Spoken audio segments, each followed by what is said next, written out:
od niekomu, kto chce byť letuškáře. Tak toto vyzerá. Vyhraďte si na to rok. Nepočítejte s tím, že teď chcete být letuškou a za 2 měsíce máte práci. Jako může se to podařit, ale já jsem se tenkrát přihlásila v lednu. V březnu jsem měla telefonát, že mě berou.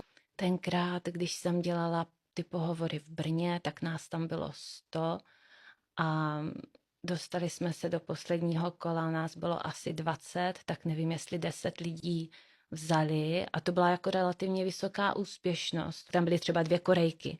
A já jsem se jich ptala, jako co tady děláte v Brně na výběrovém řízení, když určitě jsou v Koreji nebo někde blíž. A oni říkali, no když tam je strašně moc účastnic, pro nás je lepší jít někam do malého města, kde budeme mít větší šanci vyniknout. A je pravda, že oni byli jakoby hotové letušky.